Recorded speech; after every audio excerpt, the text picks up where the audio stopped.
latest testing technique using in the QA world.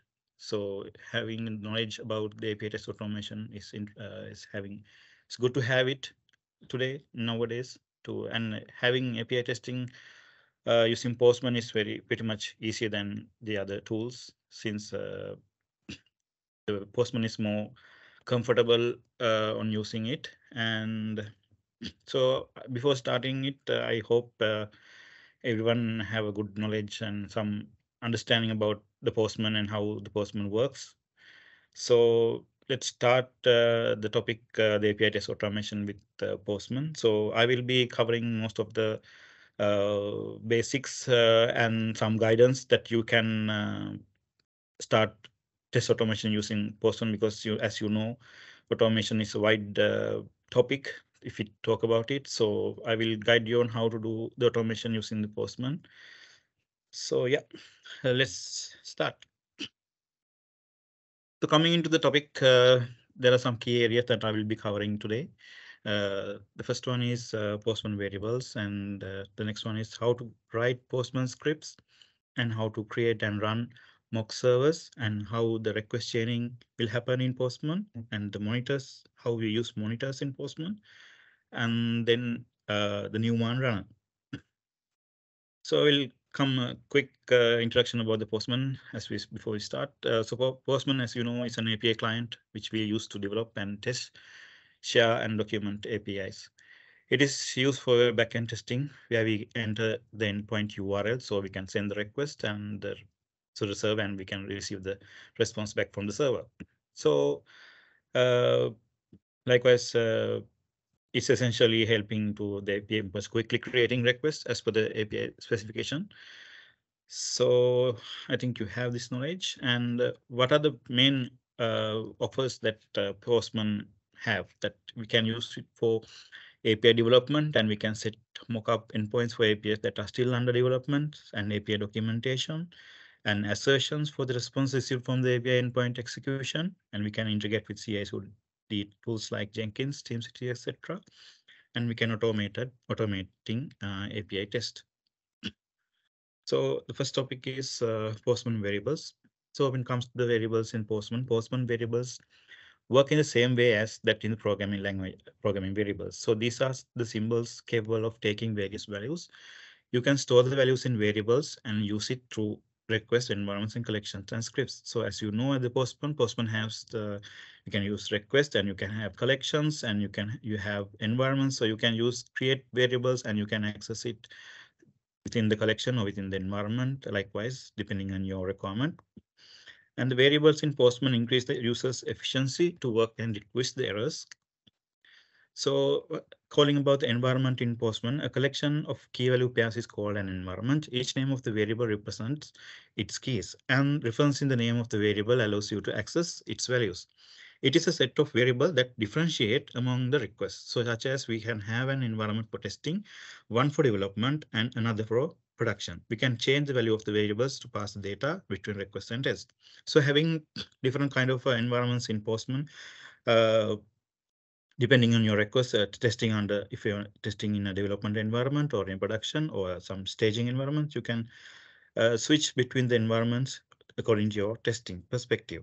So next one, environment variable in Postman. The Postman variable is similar to the programming language variable. As we know, a variable is an entity which stores a value. So you can change the value of the variable. In Postman, a variable is a set of key value pairs. Here, the key is the variable and the value is the value of the variable. So what's the variable scope of it? Variable scope is the boundary within which these variables can be accessed and executed. The following variable scope are supported by Postman, which is used for different tasks. The narrowest variable scope is local, and then next is data, environment, collection, and the broadest one is global. In case the variable name is the same in two scopes with a different value, then the value of the narrowest variable will be used while running the request. Let's say the name of the of both local and global variables is my variable. The name is my variable. And if you run it, then Postman will use the local variable value to run the request, as the local variable is the narrowest when comparing the variable scope. So there are different kind of variables in Postman. So first one is local variable. These are some temporary variables that will only function inside the environment that we created in. When you change the environment, the variable will stop its access and an error will occur. Next one is collection variables. These are independent of environments and are available for all the requests within the same collection. Environment variable. These are the most used variable scope in Postman. At a time, a single environment can be active. They are bound to a specified environment used to execute the request. Next one is global variable. These are independent of environment and function outside the environment. Users are not required to create an environment for global variables. Through global variables, we can access data between collection, test scripts, requests, and environments. The next one is data variable. Data variables comes in from an external CSV or JSON files to define data set of you can use while collection are running through Newman or collection run. So these are some basic variables that we have in Postman. So next one is we can have dynamic variables as well. So Postman have it itself. So dynamic variable, as the name suggests, generates a random data to your API request and collection run. It is like random library in programming language. It generates random data each time in response, like a random number, alphabet, alphanumeric, or color, etc.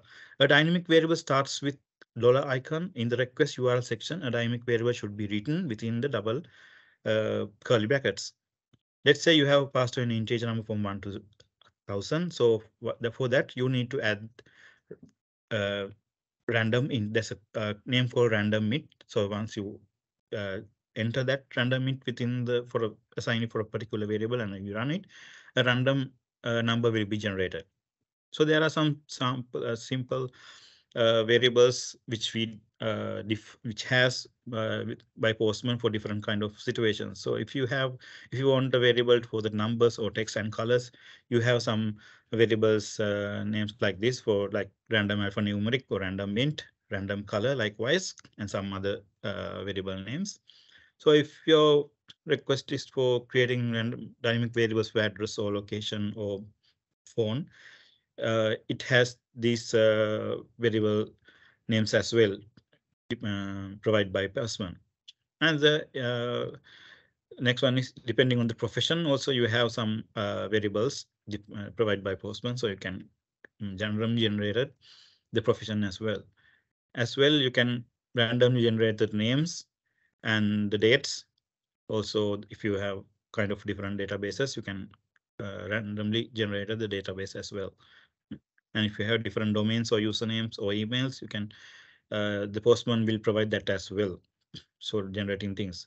So for internet and IP addresses, it will be same. The Postman has providing a set of random variable names. So it will generate random values. And for files and directories, also same. Postman provides some different variables for this requirement. So like for the images also you have the same variables provided by Postman. And for the business also, the Postman provides some random variables as well. And for the finance section also, it's same. So let's say how we see the variables and how we can create dynamic variables. So when it comes to the Postman, so now, as you know, this is the collection. So let's say this training API is the collection name, and under that you have some request. So if you click on the collection name, you can create variables under this variable tab. So this is called a variable collection variable.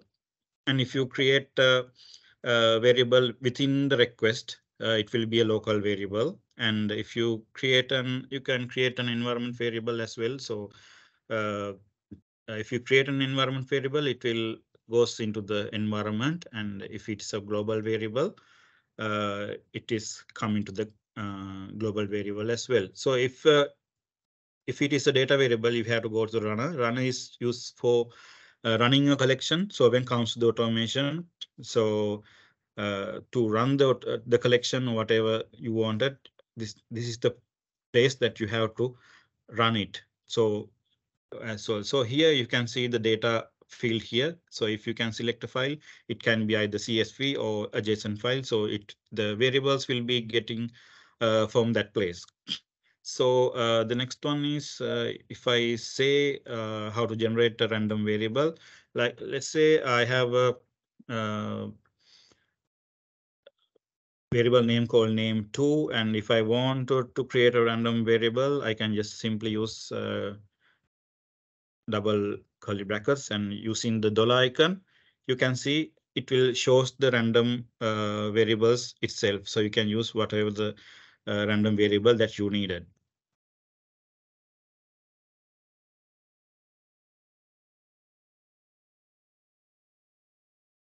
So this how. So once you run it, so let's say let's locate at this place name2. So if I run it,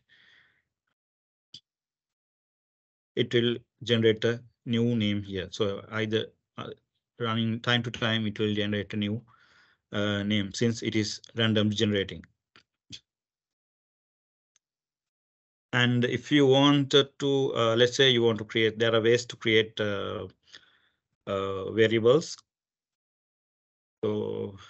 So you can create variables like this. If you wanted to create variables, let's say you want to create a variable for an environment variable. So if for that, you just simply have to use pm dot environment and set. Then you can use the variable name here.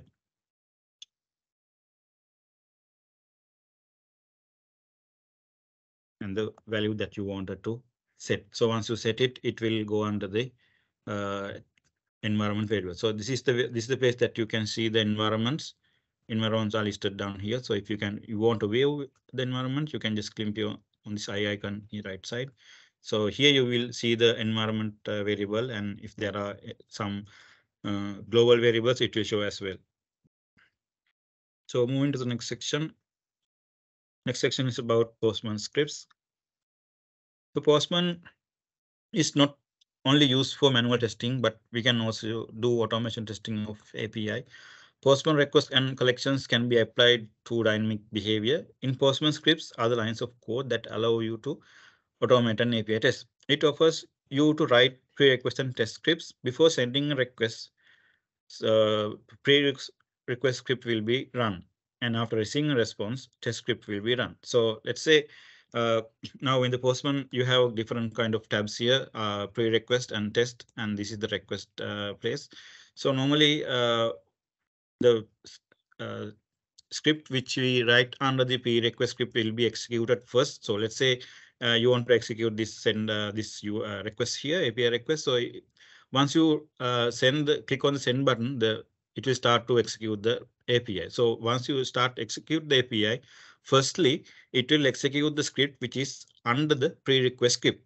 So once it is executed, only it will go back to the request. So then only it will call the API request. Once the API request will be executed, then it will move to the test tab. So what are the scripts that you have written under the test tab will be execute next. That's how it works. So let's say I will just clear the console, and I have some to check this. I have written the console log here. So I have written a console log with passing this is the pre-request script, and the test under the test tab I have written console log. This is the test script. So once I run this under the console, it will display the consoles that I have written. So firstly, it will write down this is the pre-request script. Then it will come to the API request. Then after that, it will execute the test tab. So in Postman, we can write the test, pass the data between the requests, and change the parameters. It allows adding test script and pre-request script to a collection, a folder, a request, or a request not attached to a group. So Postman scripts, to write a script in Postman, we use Postman Sandbox. Postman Sandbox has been written in JavaScript. It is an execution environment. Since the sandbox has written in JavaScript, therefore, it will only receive a script written in JavaScript. Hence, we must write the script in JavaScript to make the code executable in Postman. So since Postman is written in JavaScript, it allows only to write the scripts using the JavaScript. So this is the execution order, how it happens for the scripts in the Postman. So first is the request, the pre-request script, then the request, then the response, then after that the test script. So this is the order of the execution happens for the throughout the scripts. So a prerequest script associate with the request will execute before sending the request. Test script associate with the request will execute after sending the request. So let's say if we have this kind of a collection or folder, likewise. So if there's a collection or folder, if you have written scripts with the collection level and the folder level, these are the execution order of the scripts. So starting from the collection, the prerequisite script from the collection, and then the prerequisite of the folder, and the prerequisite of the request, then comes to the request and the response. Then after the test script of the collection and the test script of the folder and test script of the request. Before every request in the collection, a pre-request script associated with the collection will run. Before every request in the folder, a pre-request script associated with the folder will run. After every request in the collection, a test script associated with the collection will run. After a request in the folder, a test script associated with the folder will run. This script should be always run according to the following hierarchy for every request in a collection. So starting from the collection level script, and then folder level script, then request level script. The same order will be applied for both prerequest and test scripts. Let's come to the prerequest scripts. So prerequest scripts are a piece of code that will run before the execution of a request. It runs in the Postman sandbox and allows us to add dynamic behavior to request execution. We can apply the prerequest script at a request level, at a collection level, or a folder level, which means that a prerequest script will apply to all the requests that are part of that collection or folder. However, if we have defined scripts in all three means in the request, collection, and folder, then the script must run in a given order. A prerequest script associated with the collection will run before any request in the collection, and a prerequest script of a folder will run before any request in the folder.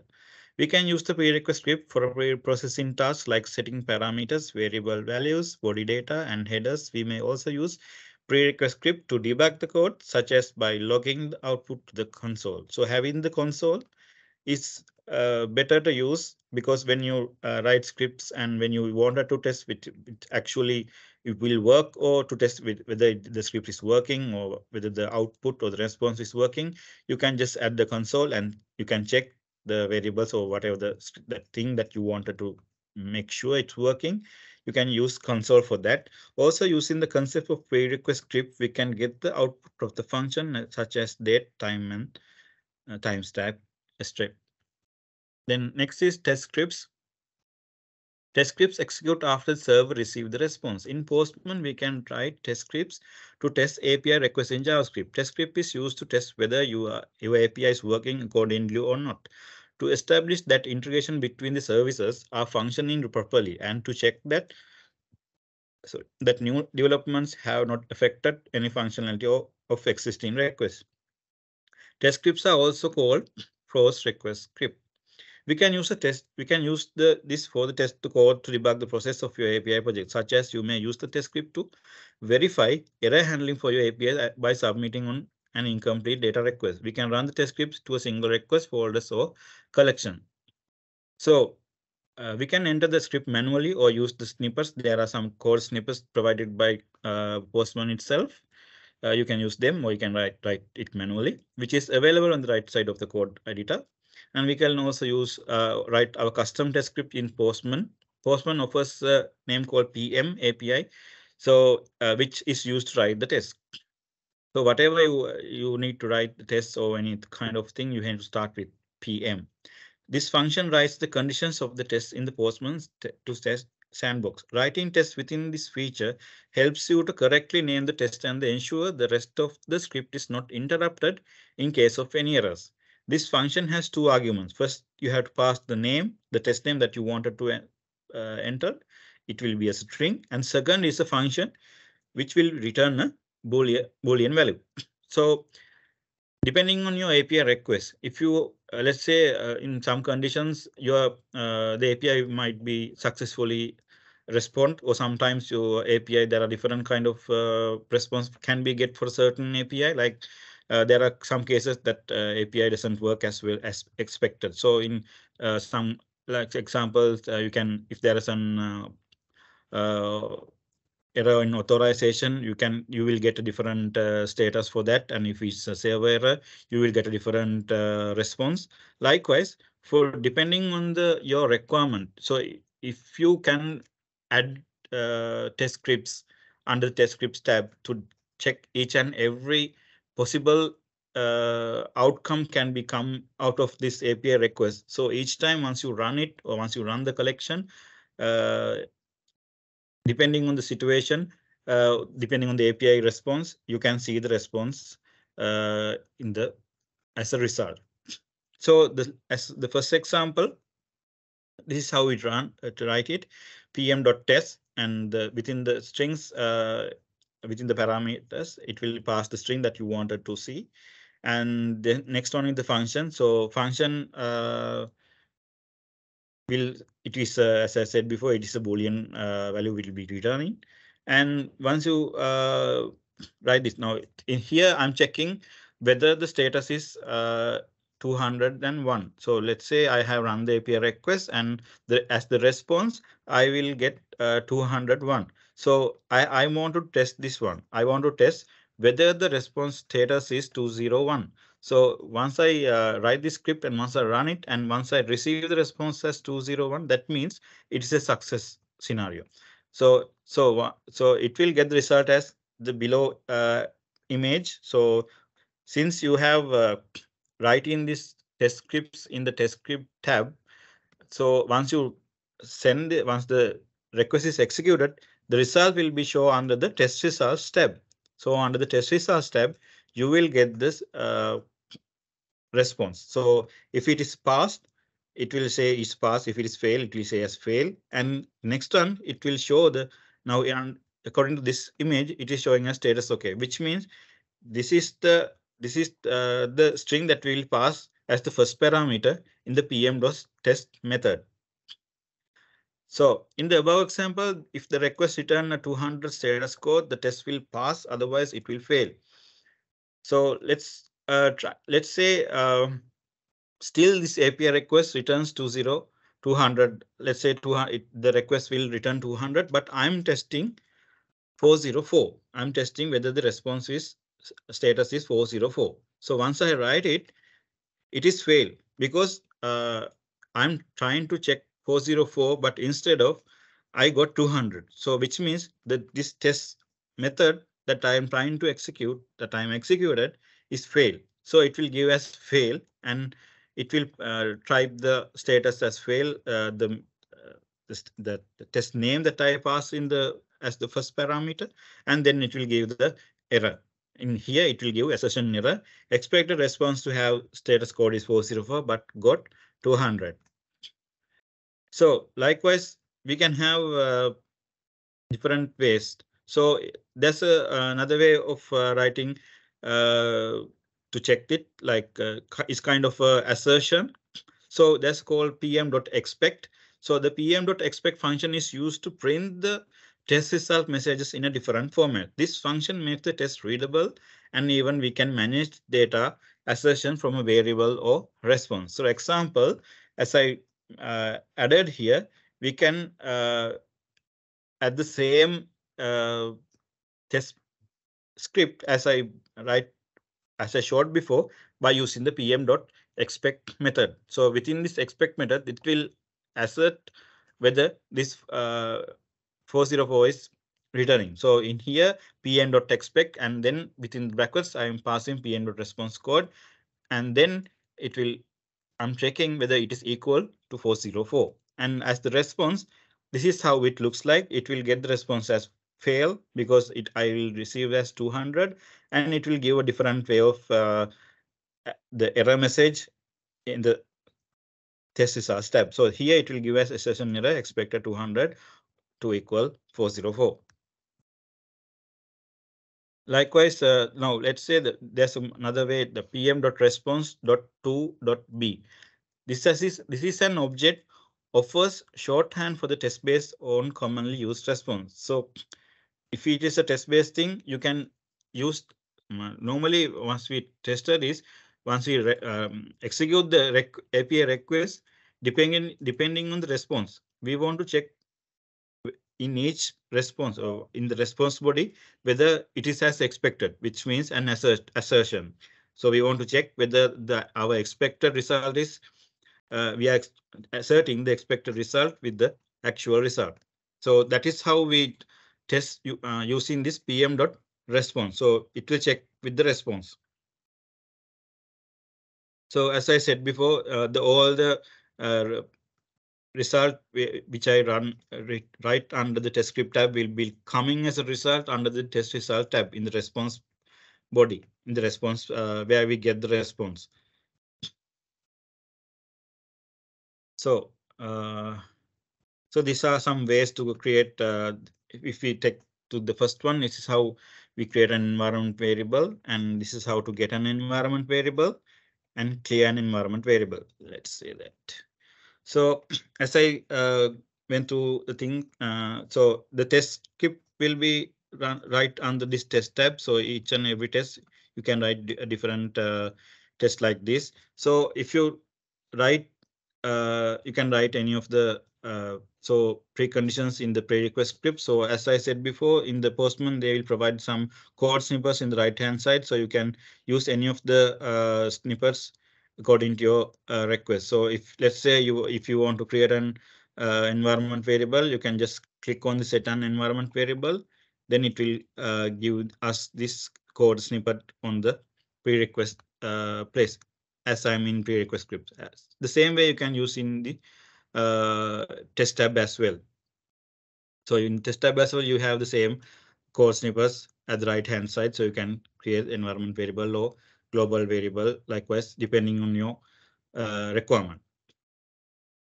So once I have written some of the test script here. So here I'm testing. This is the test name that I want to check, and this is the function as I said before. So this will be returning a Boolean value, and the response time is less than. I can check the response time as well. It will get from here, and the response code will get from this status under this latter part of the Postman tool, and the size. Likewise, we can test any of the, and if you want to check the response as well from the response body, you can extract the value from the response body as well. So let's say how to extract a value from the response body. Let's say normally like in JavaScript, the data type will be var for the variable. So it will, even though I added the JSON data, this is the variable name, so you don't have to initialize the variable, the data type as well, because Postman itself will identify the data type. So I will add data variable name here and equal JSON.pass response body. Response body means it will return the response which I get in the latter part of the tool. And then I want to let's say I want to check the URL which is in the response. So to check it, I can just add the console log and I can see to verify it whether the actual URL which is come under the Postman tool is returning back correctly.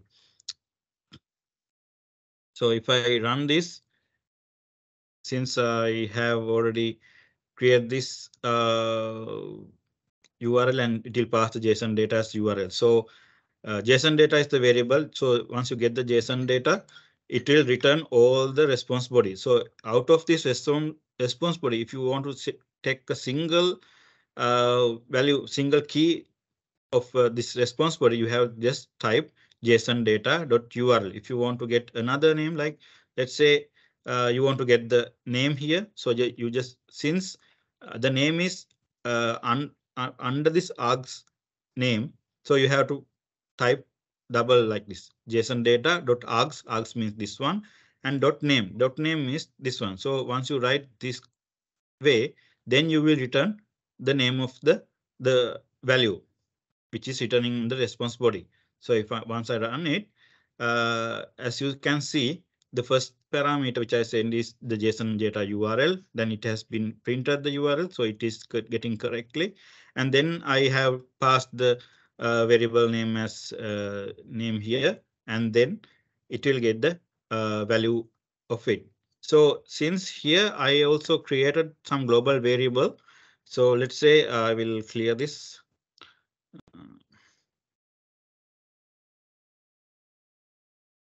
Right. So here I have created a global variable called name2, and I should I'm trying to assign this value of the name2 variable into this name2 variable from this response body.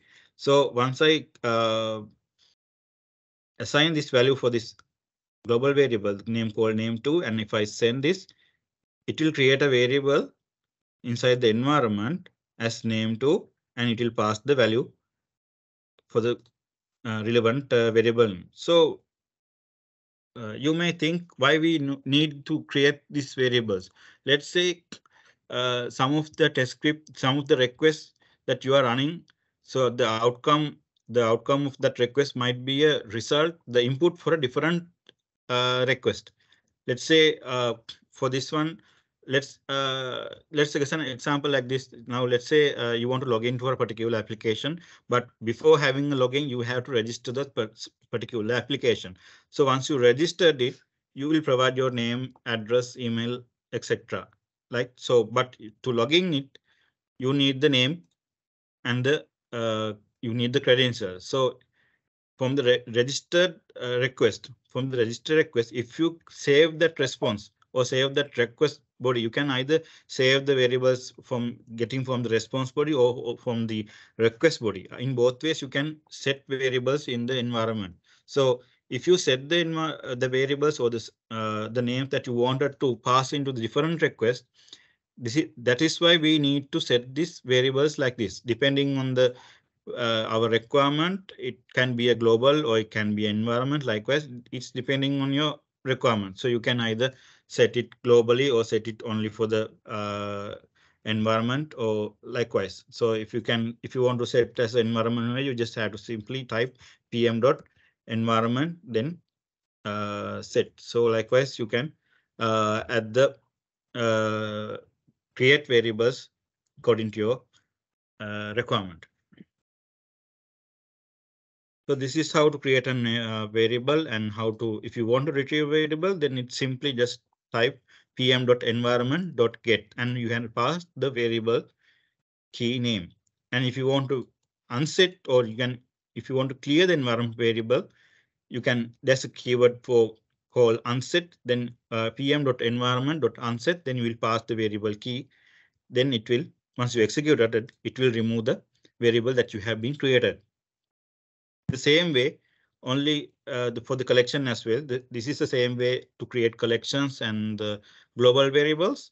Only the name of the variable type is changing. So in here, it is pm.collection variables. Likewise, if it comes to global, the same, only change is the variable type. So here it is global, so it is using as pm.global.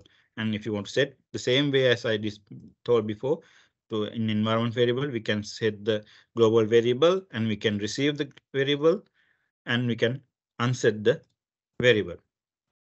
So let's say you want to search a particular string within response body. So to do that, you simply, as you all this the response handling and your assertions will be happen within the test script. So you have to start with pm.test method, as I said before, and pass the test name and the function. So here I want to check the search a particular string within the response body. So here what I done is pm.expect, then under within the brackets, it is pm.response.text, and it will include the search string that I want to search. And next thing is, if you want to check the response body is equal for a particular string, then you can simply add this like the test script like this pm.response to have the body equal to the response body string that you wanted to check. And also you can check for the JSON value that which will comes return. Same way, if you want to check the content type header, you can simply have pm.response have header and you can pass the content type. And if you want to check the response time was, you can do the same pm.expect and pm.response time, and you can check it is below or high, like it will provide the ways to check the response time as well. And if you want to check the response status code, you can have that as well, pm.response to have a status 200. So likewise, you can check the code name contains a string. And if you want to check, like if to check the successful post request among a few response code, you can write the response code like this. Likewise, there are many ways to write test scripts in test scripts tab. So depending on your requirement, depending on your requirement, what are the things that you need to test within this API request, depending on your, you can decide what test script should I include in under this test script tab. So next one is workflows in Postman. Postman workflow is the order of the request execution within the collection. When you run the collection directly, then the requests are either executed randomly or executed serially. But we can also set the priority of the request, and we can also choose the order of the execution of request. Means we can set which request should be executed when. This feature is called workflow in Postman. Postman provides a feature to control the workflow of requests in the collection, and the feature is called collection runner. This is the place that we run the collection. The runner is the place that we run the collection, which I have defined. Once a request is executed by a collection runner, all requests within the collection are executed, but there is a pattern in which all the requests are executed. Postman provides many inbuilt algorithms to decide in which pattern the request must be run. So the order of the execution of the collection runner. Generally, the collection runner runs the request in sequential order. Some APIs require to send requests one by one, means the second request that can execute only after the first request has completed, and the third request will wait for the response of the second request, and so on. So there might be cases like that. Even though the collection will run according to sequential order, but there are some cases maybe have there should be a different order when we are running a collection. So in this case, the default request execution in the collection run is fine, as there is no requirement to run the request parallelly, or no random request must be run. But there are many cases where one API request can be dependent on two or more different API response, or there may be another situation where a particular API request, which is in the middle of the API's request execution queue, must get executed for a different request randomly. In this case, the sequential execution of the request in the collection runner will not be useful. We should have to create a workflow and inform the collection runner that which request to execute when. This task call can be done calling an API request. This is called an API call. An API call means calling an API for its execution in a user-defined manner. So that part I will show under the request chaining topic. So the next one is assertion. As I talked this before, the assertion checks whether the given predict is true or false in any programming language. A predict is a Boolean expression with the value true or false. That means assertion is nothing but the code that can be used to check or analyze the response that is received from the server. An assertion is a code written in JavaScript in Postman that is executed after receiving the response. So why we use assertions? The main purpose of the test is to determine whether a given parameter of the system is working or not. To apply the force on the function parameter, we assert the predicted values during a test run with the actual values. Assertions help us to assert that expected and actual values should match during a test run. If the actual and expected value doesn't match, then the test will fail with the output pointing to failure. In Postman, we can write the assertion in many ways. One of the simplest ways is the snippets, which are nothing but a block of the code that has unique functions inside it and are available in the Postman app. Users can easily access the snippets and get the code inside the test editor and run the tests. So in the code Postman, it has some snippets provided. So let's say you want to check the status code as 200. So if I click on the status code 200, it will give a code snippet like this. It will generate a code snippet in this under the test tab. So you don't need to worry to write it. So depending on your, if there are things that you want to reset provided by the snippets, you can just use them and generate that into test tab. So there's another library provided by Postman. It is called Chai Assertion Library. So Chai Assertion Library is an external JavaScript library used to write assertions. Compared to what we write directly in JavaScript, this assertion library needs less time and effort and easy use. Chai Assertion Library is available by default in the Postman. So when you are writing Chai assertions, then don't worry about the other process of installation. This main feature of Postman assertion is that they write the test with English sentences, which is human readable. So it's very easy to read and user friendly. So as we talked before, there's a method called pm.expect. So pm.expect is come out of this Chai assertion library. So these are some examples that how we can use it for test different cases. So also Postman offers both methods like equal, like EQL and equal method. So these two are different methods provide different response. So for the, if we take the equal method, it is used to compare the objects, and the EQL is used to compare the properties of the object.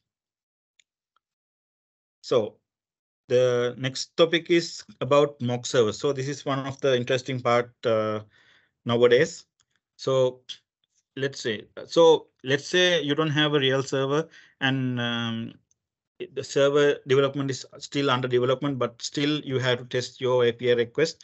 So in that cases, you can't wait until the server is getting prepared. So in kind of situation, we can create fake servers at as it will work as a real server. So that is what the mock servers come into the play. So the mock server is a fake server that simulate as a real server to help the users for testing and checking the APIs and the API responses. During the various API testing, a mock server is used when specific responses are required to be received that are not readily available on the web service, or for certain testing which cannot be done due to security issues on real servers. How it works: when you send the request, then mock server receives that request. It matches the request against the specified requirement. And if no matches are found, it will proxy the request and if possible. And request would otherwise return a 404. For each received request, find matching expectation and perform an action. If the request does not match the expectation, then it will proxy request. And if not, a proxy request will return 404. Here, the expectation is action being taken, which could be returned to a response. So there are two types of response. Mock servers. One is private mock server. It cannot be accessed by everyone, but a public mock server can be accessed by anyone.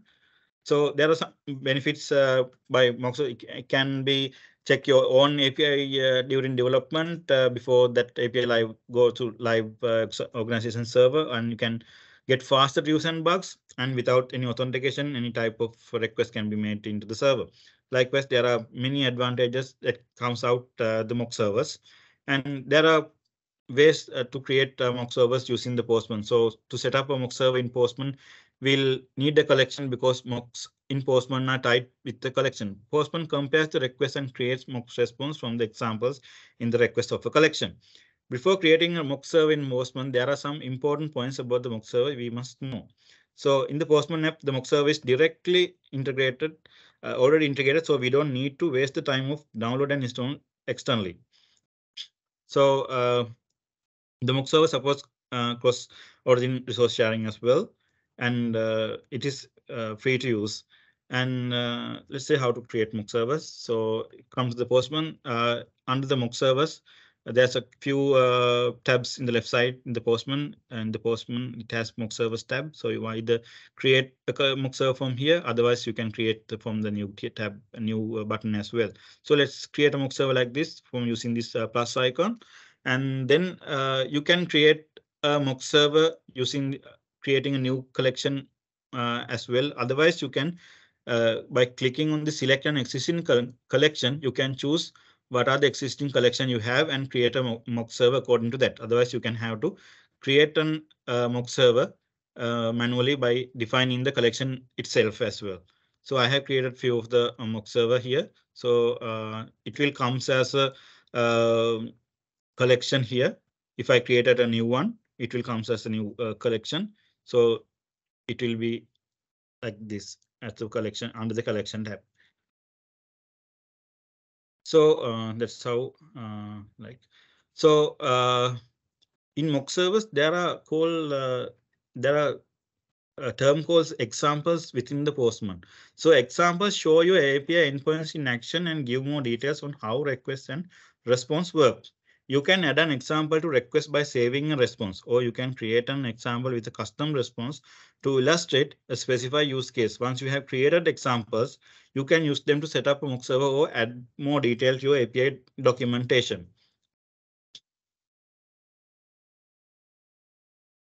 So likewise, let's say I have created a mock server here, and this is the API that I need to check. So if I wanted to create examples, I can just click on this three dots here, and I can add the example here. So in the example, I can define what sort of response it will get. So I can just define the parameters if they are. I can define the body as well. And here I can use the response code as well. So depending on the various situations, you can either create examples for different situations. So here I have created one example for this API. This gives a 200 as the successful scenario. And the example 2, it is defined for another situation. It is for 404 not found situation. And there's another example I have created. It is for 400 bad requests. So each time, if I wanted to test whether for given input, I want to check in each time which kind of response I will get. So in order to do that, under the headers, I can add the header called xmock response name. It is provided for this basically for the mock servers. So providing this one xmock response name as the header and providing the value. Value will be the example name. So depending on here, I have run give the example the value as example 1. If I run this this API request, it will give the 200. Okay, the example 1 response. If I wanted to switch to another example, I just have to give the example name here. And if I run it, it will give a different response. That's how mock servers work depending on the examples I'm giving. So I need to test in various kind of situations. I can provide examples, and if I depending on those examples, I can check how this API are behaving.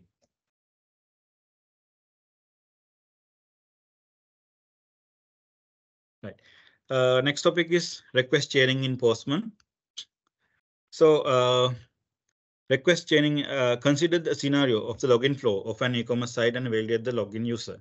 So let's say you need to log in for a particular e-commerce site, and before that you need to register with the site. So after registered the user, then only you have to call the login API request. So that is an order. That's what the order I wanted to execute. So in such case, Postman provides a way to handle requests like this. So in Postman, there's a way like I defined here, postman.set request, set next request, and within the brackets, I will pass the request name. So if I pass the request name, depending on the requirement or depending on the order that I wanted to add here, then it will call the next request. So this next request can be either used in the pre-request script or the test script tab. So depending on your requirement and your order that you wanted to execute this API request, you can place it in which place under the pre-request script or the test script tab. So also, if you define the under this set request method, if you pass as null as the value of the value for this parameter, this method, then once it execute, it will terminate the workflow. So let's say this is how it works. Let's say I'm getting this register API request. So under this test tab, I defined post set request and I will pass the login user. Login user is the request name, API request name. So once I execute this register API, then it knows what should be directed, which API should be directed next. So this kind of thing help you when you run a collection with this runner tab. So when using automation, if you wanted to run a collection with the order that you wanted to define, then otherwise it will execute the collection within a sequential order, as I told you before. So if you want to change the order, then you can use that set next request method provided by Postman, and you can create the order your own self. So once you run that collection within the runner, it will run according to the order that you have been created. And other point is, if you use the postman.set next request within this within the request, then every request within the collection need to set this one, this postman set request method. Otherwise, it doesn't work as expected, because if you're having one method like this in particular API request, in within the every API request within the collection need to have this. So next one is Newman. Newman is another way of running a collection, but it is a command line way. Using a command line, it will run the collection. So Newman is a free and open source tool. It provides powerful capabilities to run the Postman collections, leveraging the super useful capabilities of Postman like test, assertions, prerequest script, etc., and running the collection through the command line. So if Postman, so Newman is basically a Node.js model. So if you don't have Node.js installed in your machine, you have to install Node at very first before you running Newman. So once you install the node, then you have to install the Newman. So installing the Newman, you can use npm install -g Newman. So -g is defining it as global, so it will install the Newman as globally. And you can simply check whether Newman is installed properly, and you can check by adding Newman space -v. So it will show you the version of the Newman that has been installed. So to run the collection using Newman, you should have any of the two. So either the collection in JSON format or the URL of the hosted collection. If you wanted to run particular collection, you have to in the command line, you have just add Newman space run and the collection. So before that, you need to export the collection. So you can export the collection by just simply clicking on these 3 double dots and export the collection. Also, if you wanted to, there are some cases that the collection depends on the particular environment. So in such case, you need to export the environment as well. The same way you can export the environment by clicking on the 3 double dots and clicking on the export. You can export the collection. So to run the collection, you have to just once you exported it, you can just give the Newman run and the collection path. Then it will run the collection. So if you have, let's say, if you have, I have already installed Newman and run, and I have already have a collection I have exported. So let's say this is the collection name. So it is a JSON. So once I run this command, it will run the collection. So in the collection, if you see this, I have it will define all the API requests within the collection I have been defined. So it will give a summary as well, like this in a table, the whole summary of the collection that I have been run. And also if there are some assertions I have defined in the test tab, the details of it or the results of that assertion also will be shown under this once you execute this command in the command line. Also, let's say if you have an environment, you can just simply type e dash dot e and the environment name. Then it will run this collection against the environment as well. So there are some ways also that you can generate reports in Newman. So let's say I want to generate, it will generate an HTML report actually. So if you run this Newman run and the collection, and then if I run HTML,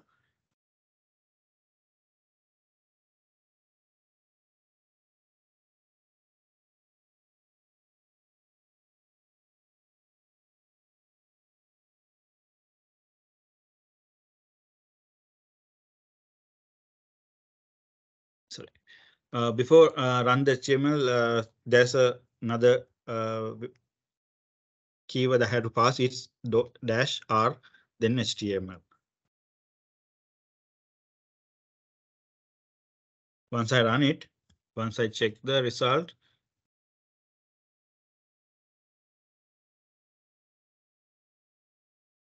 this is how the Newman report will be shown. So it will give a detailed information of the report. Also, there is another way to see that report. It's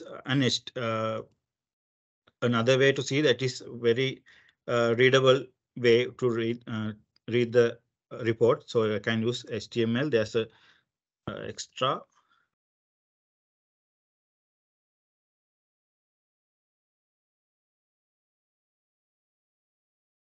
Once I execute it will generate now in the way, and this is how it looks like. So if it's a better way of reading, getting the report in a different way other than the report I have showed before. So coming to the topic, having before running this HTML, if you're getting this reports, you need to install this report, Newman report in the command line. So if you want to install the HTML report, then simply npl install -g newman-report.html.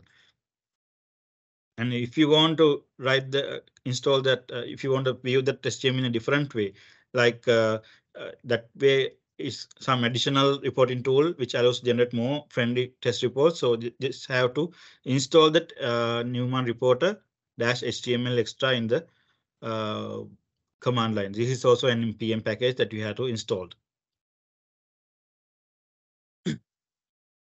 So the last topic that we are going to discuss here is the monitors in Postman, how it works and why we use monitors.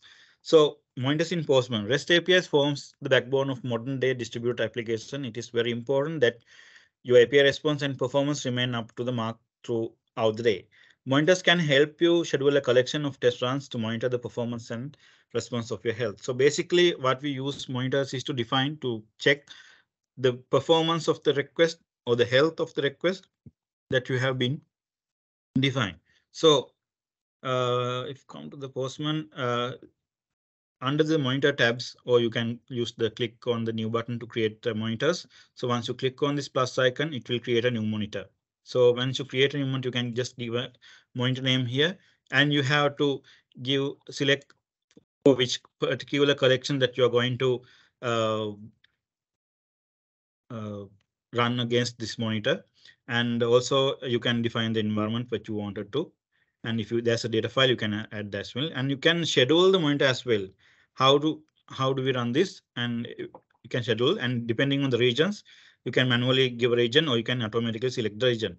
And also if you want to receive this result of this monitor, then you can add can just tick on this receive email notification for run failures and errors, and you can define the email address here. You can add another email as well. So once the monitor is being run, it will send you a result to your email as well.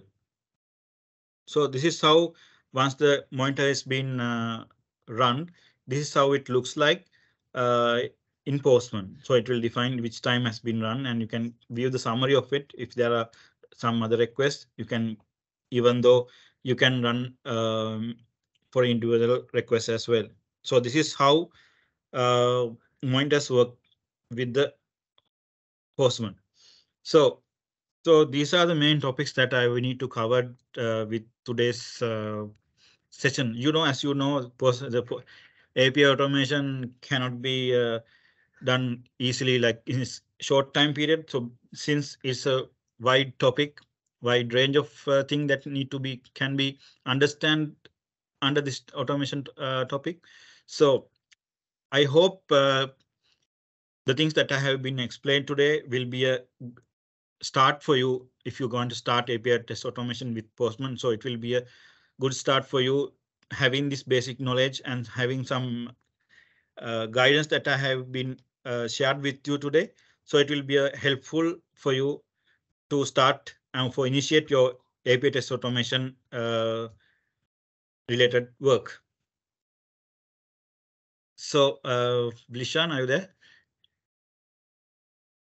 Pramod, thank you very much for your informative session on Postman and API automation. And people, the space is now open for any questions that you guys have.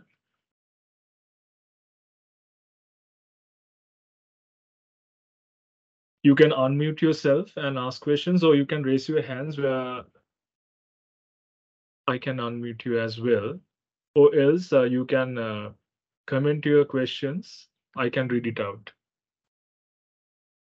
So I think with that, Pramod, I think we can conclude today's session. And thank you for all the valuable information you gave us. And anyway, thank you everybody for joining this month's Tech Talk session. And we'll be having Tech Talk sessions the other month as well. So hope to see you there. You can follow our social media space for more updates on upcoming Tech Talk sessions. And also we do a Kata Kata session which goes beyond tech, anything related to tech. I think the next Kata Kata session would be on camping or some sort of thing. And thank you for joining us. And also I wish you a blessed Easter and also a happy out of the season.